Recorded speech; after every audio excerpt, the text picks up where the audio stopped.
Hello, Rosemary. Yes, Hello, lovely to see you. yeah, how are you doing? Very well. Yes, Happy to be here to share some important information. yes, we are waiting for that. And welcome to the Global Virtual Summit 2025, Rosemary. And before starting your session, I want to introduce you to our audience. Wonderful. Yes. Rosemary is a TEDx speaker and executive coach known as America's premier bilingual public speaking coach. A former media executive and corporate spokesperson, she now helps leaders speak with impact in English and Spanish. Her clients include Amazon and Norwegian Cruise Line. She created the Zoom score for virtual speaking and will release her solo book, The Joy of Thinking Out Loud, in 2025. Based in South Florida, she also directs Pecha Night Miami and enjoys travel, cinema, and historic tours. That was really a great bio, Rosemary, and Thank you. all the best for your book publishing. And the stage is all yours. Thank you. Will I be able to share now? Yes, Excellent. Hello, everyone. I'm Rosemary, and in the next 25 minutes, I'm going to be sharing with you highlights of a workshop that I do to help everyone elevate their ability to communicate in this medium, in this virtual world with greater impact. Because one thing that we cannot take for granted is that how you show up online can make or break your career and your reputation. And this is something that's proven with scientific research. There's been extensive work done, particularly at Stanford University in California, regarding the perception of executives' ability to lead companies based on the way they show up in these new environments, be it hybrid or all virtual. Of course, what happens in the real world in person is still obviously very important, but now we are living in a hybrid world. And if we know how best to use this medium to our advantage, then we can gain superiority and competitive advantage in whatever field we are working in. Because one thing that I want to show you is the why. And then I'm going to give you some tips from my Zoom score. I created something 4 years ago to help us manage through the pandemic on Zoom that gives you 10 points, 10 factors that determine a professional video presence. And I'm going to invite you to play the Zoom score game with me by evaluating some sample images from some real Zoom meetings. But first, let me give you all of the background that you need to know in order to have your eyes and your ears finely tuned to what you're seeing and what you do in your own virtual setup. Because we have only 7 seconds to make a good first impression. And that's something that happens the minute that you saw my image on the screen, the moment that you saw someone pop up on your monitor, you formed an impression of that person, whether you realize it or not. And increasingly, in our very, very hyper virtual world, that time span is shrinking from 7 seconds to possibly 5 or 6 or less. So our minds are now geared to have judgments and first impression registering based on what we see and hear immediately. TikTok is an example of that. So be very aware that how you show up in those first 7 seconds is vital, because we don't have a second opportunity to make a good first impression. And why is that? Because our brains are set up to be more attuned to visual data than to auditory. Let me say that again. The way our brains are wired is that we are far more receptive to visual data input than to auditory. So what we see takes on 90% of what registers in our minds. The 10% is auditory. So why not use this extraordinary breakdown to make virtual more human? And that's what I'm going to show you how to do today. Now, another important breakdown is that in terms of how we communicate human to human, 60% of what is projected, what is conveyed, what is transmitted is nonverbal. That means everything from the hand gestures to the head movement to the body posture to the movement in a space to the eye contact to the gestures, the smiling, all of that is considered nonverbal. When I say voice is 30%, it's the intonation, the pitch, the volume. All of those are factors that are the energetic delivery of voice, because most of you would know that voice is sound waves moving through the air, and that's how we make sound. And by the way, everyone's voice is unique as your fingerprints.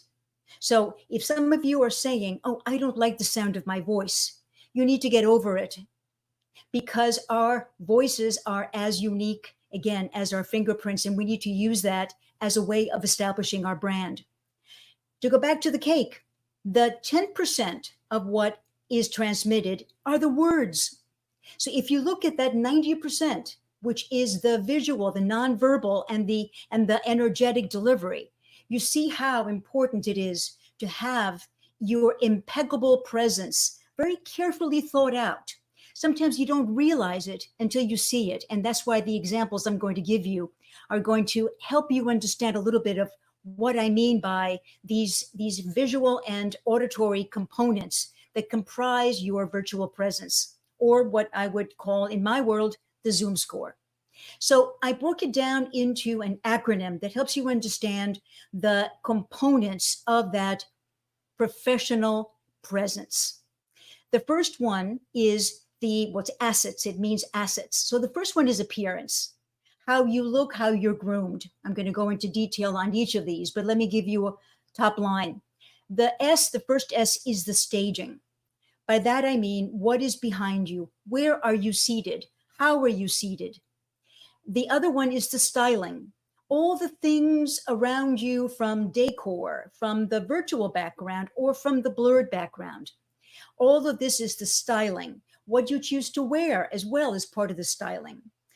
The E is energy and emotion, which is conveyed through the volume, through the rate of speech, through the energetic movement, how you move in this rectangular space, how you approach the camera or withdraw from it.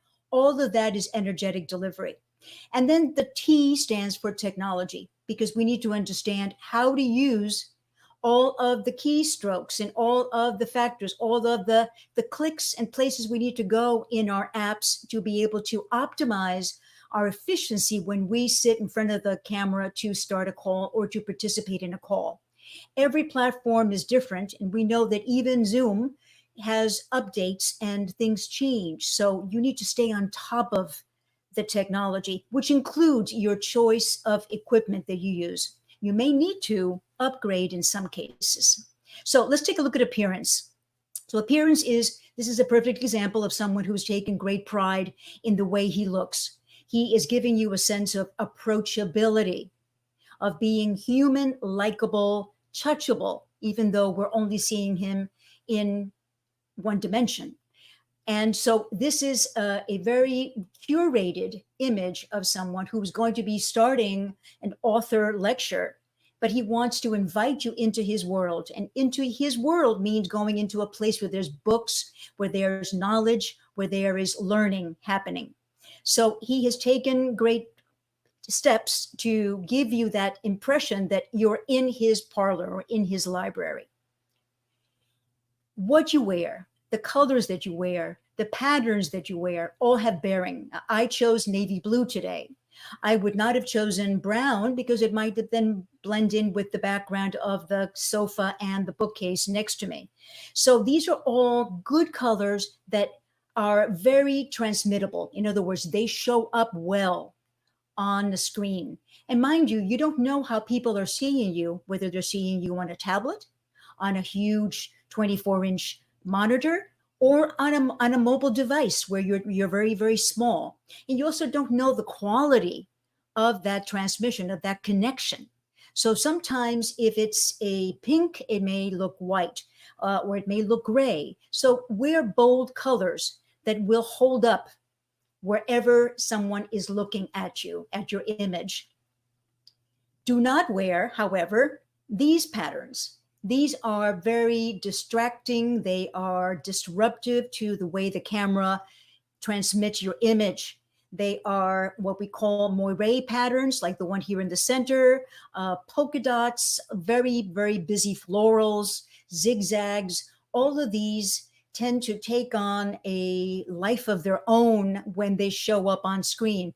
You've probably seen this happening on TV broadcasts and newscasts. You may not have noticed it, but I think from now on, you will start to notice this kind of effect. Sometimes you see it on a gentleman's tie. So avoid these kinds of busy patterns. And of course, always be careful that you're not clashing or blending into your background. Where you're seated, how you're framed is extremely important. That means this gentleman is positioned exactly where he needs to be, almost as if he's in a portrait studio. That means that his eyes are in that top line of the grid, and that he is seated in the middle of the frame, so that it's almost as if he's making direct eye contact with you. Most of you would have already in your app, whether it be Zoom or something else, a grid pattern that you can open before you set up your call to make sure that you're correctly positioned in the shot. So all of this also has to do with exposure, with focus, with composition, with depth of field, with all of the basic rules of photography. And obviously there's a lot more information here, which I cover in my workshops. The next of the acronym of assets is staging and styling, meaning that everything that this young woman has placed behind her has a purpose. She's telling you that she's approachable, that she is warm and young and fresh. There are flowers, there's artwork, there's a bookcase, there's a globe of the earth. So there's a lot of artifacts and decor that speak to who she is, her personality. And very often, this also speaks to what the person's profession would be. I have an example coming up on that. So this is all very deliberate. And see how she's positioned her body, her upper body. She's seated directly in the middle of the shot, looking straight at us. So all these are things that you can achieve as well. This gentleman is telling us what he does for a living. And so you might want to guess what he does. You might want to put it in the chat while I talk about it. But if you look at all of the graphics behind him, what's on his chalkboard, even the little figurine behind him on the bookcase, and of course the ball might tell you, and I don't see anything in the chat, but it would tell you what it is that he does for a living. Well, if no one wants to guess, I'm going to have to tell you that he is an American football journalist. That is his profession. And so he was doing a remote report on a game and on the strategy of a game. So this is something that you can do regardless of what you do. If you're into animals, into dogs, into music, you can have artifacts around you that denote what your passion is, what your profession is. So everything in your shot should speak to who you are and what you do. Okay. The next of the acronym is the E, which is energy and emotion. So it has a lot to do with you. Color has a lot to do with it as well. You want to have a vivid image when you want to convey high emotion. But you can also do it with your hands, with your head, with your movement, with your distance towards the camera or back to your default position. So you can do a lot with this very limited rectangle that we live in right now. And you can do that by projecting the energy and emotion as well as modulating your voice. Your voice can go up, it can go down, it can slow down, it can speed up when you want to say something that's really exciting. So you have like music that's played. You don't like monotone music. Monotone is boring. People are going to tune out. You want to keep people engaged. And that's one of the big drawbacks of virtual communication. We cannot respond or expect people to respond the same way that they would in person. So we need to change the rules of the game and adapt to the way that people want to hear and receive information, and the way they also want to be heard when you're leading a meeting where you are inviting participation. So in terms of energy, right, we don't want monotone. We want a variety of pitch. We want to use our speed and our volume. And I can't stress enough how important it is to pause, to do a 2 or 3 second pause, which is almost like changing the chapter or going into a different section or giving people time to invite questions or to pose their questions in a chat. Okay. You can create a powerful presence with good body language if you know the language of the body. So it engages the arms, the head, and the hands. We're seeing examples here of Tim Cook, who was the man in charge of Apple, Michelle Obama, the former First Lady, and Eric Yuan, who is the founder and the president of Zoom. And they're all using their hands for what I call the digital exclamation points. You know, they're using their hands with fervor, with intention. The intention is an important key words, my friends, because you need to know that everything you do here should be intentional, not accidental. So your posture needs to be erect. If you can do this kind of call by standing or when you're standing, even better. Our voices sound better when we're standing, and our breath is better when we're standing because our chest is not compromised. You're not bending over. Even when we're seated, we have a tendency to bend over a bit. So we're not constricting our diaphragm and our lungs. So if you can be erect, if you can be standing up, all the better. Have your hands in view. Frame yourself so that you can use your hands and watch your facial gestures.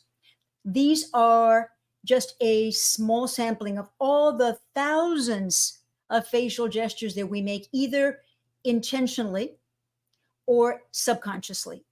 So consciously, I may be wanting to smile right now, but subconsciously, I may just be lifting the corners of my mouth when I say something that's pleasant, or might be lifting my eyebrow to make a point of emphasis. So all these things, all of this is in your repertoire, but just understand that they're universal.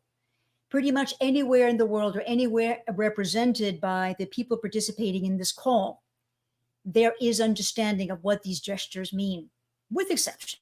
There's always exception. Culturally, there might be exceptions. Okay, let's look at the technology. So we need to know how to work all of the buttons, the clicks, and know where to go so we end up looking professional and not like this. So the technology has to do with camera placement, with lighting, with background, with sound. And these are 3 examples of what not to do. The gentleman in the left with the blue bathrobe is not only improperly dressed, but his camera angle is looking up as opposed to being directly at 90 degrees to the lens, which is what gives the impression of, again, being as close to human as possible, as close to being able to touch me right now if I were standing in front of you. So you don't want to be looking up and you don't want to be looking down. You want to be looking straight at the camera, and you don't want closet doors open or sort of obscure things happening in the background. The woman on the right was standing with the light source behind her, which obviously means that the person is in shadow. And you don't want that, because if you can't be seen, what's the point of being in front of a camera?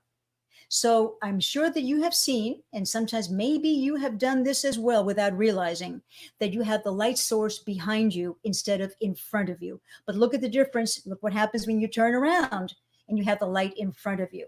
Then you can see this woman. You can see what's important is to be able to see the whites of her eyes, whites of your eyes as well, and to not have shadows under your eyes. So that's sort of a rule of thumb, that's the way you want to show up. And the gentleman below is what I call, people in my world call, the hostage look.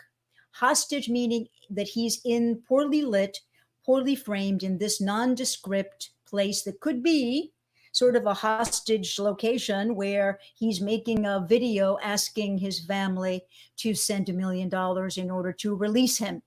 So it's called the hostage look because it has a sense of doom, of a discomfort, and it's not someone, he's also not properly groomed. So I don't know if I would buy anything from this gentleman the way he shows up in this image.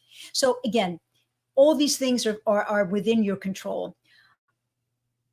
And I'm going to answer a question in just a moment. Let me get with this point, and then William, I'm going to answer your question. So this is another factor that you really need to watch for. Now, if you need glasses to see, obviously wear them. But what I want to show you is that where you can control how the light is reflecting on your lenses, do so. And you can do so either by using a non-reflective glass. If your prescription will allow for you to use non-reflective glass, see if you can afford it and if your optician can do that for you. If not, you can move your lenses, or the frame, I should say, of your eyeglasses just a little bit down so that it's not catching the light directly. But be very aware, particularly if you have a ring light like the woman on the right, that it catches the light directly, and then you have these very marked circles in the reflection, which are very distracting. And you don't want anything distracting the people at the other end of the call from what you're saying and what you have to share with them. So William, you ask how much of your message is truly conveyed through facial expression? A great deal. A great deal. If you remember the breakdown that I had with the cake, 60% is the nonverbal and 30% is the voice. So the 60% is what's conveyed through that facial expression. And I could mute myself right now, and you might be able to tell when I'm actually very excited about something or when I am just muted and sort of dry and professorial. So if I'm animated, if I am showing you with my face, with my hands, with my arms that I'm excited, that you might be more likely not only to pay more attention, but you will also, science has proven, you will retain more of what I say. So if you complement your movements and your facial expressions with your words, you have a winning combination. Okay? Wonderful. This is the Zoom score breakdown. These are 10 points. I've covered most of them already. I'll quickly go through them because I invite you to put in the chat how you would rate some examples that will follow this in just a moment. So the sharpness of the image. Am I in focus? The overall composition, all the elements that are in the shot, as if this were a painting or a portrait in a portrait studio. The framing, am I framed properly, or is my head partially cut off, or am I too low, or am I too far on the right or left? Or maybe I'm not showing up at all because I'm off the frame, off the shot. Poor lighting, like the examples I showed you. Eye level, eye line, looking down or looking up. Or what happens very often is we're sharing screens, so we may be looking at the side, like I have a second screen. So I may be looking over here, but you're not there. You're here. You're here. So you really need to discipline yourself, even though you're sharing, to always come back to center. And that center is right here. It's not on the screen that you're sharing, nor on the screen where I might see your images later on. Okay, so background choice, what you choose to put in your background. The styling, I strongly recommend that you don't use a virtual background without a green screen. And we don't have time to get into that product, but it's literally a green screen that goes behind you, which allows your camera to be able to capture your image and then superimpose it onto that virtual background, whatever it might be. You know full well that when you don't have green screen and you're there with a virtual background, if you move, if your head moves, if your hands gesture, it's going to look like you have a webbed hand, or your head's going to be like an amoeba. You're going to fade into the background. So I strongly recommend that you look at what you can do to have a live or living set where you have real things, artifacts, graphics, posters, objects that really speak to who you are. The distance from the camera, not too far away and not too close. The attire and the wardrobe and the grooming is the personal appearance. So indulge me in a moment. Let's take a look at some examples. And I want you to put in the chat whether you think that this image deserves a 10, being a perfect Zoom score, or a 5, or more or less, or a 1 or other. How would you rate Chris Evert, the tennis champion, based on the way she looks in this image? Could I have some numbers in the chat, please? 10 being perfect, 5 being more or less mediocre. No one wants to share? Is the chat enabled? Melinda? Because I don't see anyone inputting any numbers. Okay, well, in that case, let me continue. This would be probably a 7 because, okay, someone was inspired. What inspired me to create the Zoom score system? Well, let me answer that because maybe some people still want to participate in the Zoom score. What inspired me was that in the year 2020, as we all experienced, we were in the beginning of the pandemic, and we migrated our lives to Zoom. And what I realized was that people were not able to really use the technology correctly. And there was a big gap in knowledge in terms of how to not only use it effectively, but how to survive, how to counter the Zoom fatigue, and how to be able to use the technology to achieve what you needed to achieve without exhausting yourself and without feeling like you are stressed even more than we all were. So it was really to give people the tools to build the confidence, to build the expertise, to be able to conduct business and conduct their personal lives with some fluency and comfort as we navigated through the unknown phase that we were going through around the world. Okay, so if people don't want to weigh in on the Zoom score, we have another question: what facial habits should speakers avoid to maintain credibility? Well, I think we know that. What facial habits are not using your gestures accurately with what you're trying to say. So you don't want to be smiling when you're saying something somber, or you don't want to be grimacing or maybe even playing with your face or biting your finger or your nails when you're trying to convey something professional. You want to be congruent. You want to be consistent with what you mean to say, with what is your intention with your communication. So you want to avoid it being incongruous, being out of sync with what you intend to say. So that's basically it. But be very aware of how you are conveying what you are conveying. Okay. So I'm going to stop there, but no, I'm not going to stop there because I want to show you some others that very bad examples. If someone wants to weigh in on the Zoom score. But nonetheless, what's most important is here. If you would please connect with me, I will be glad to give you a 15-minute assessment of your virtual executive presence.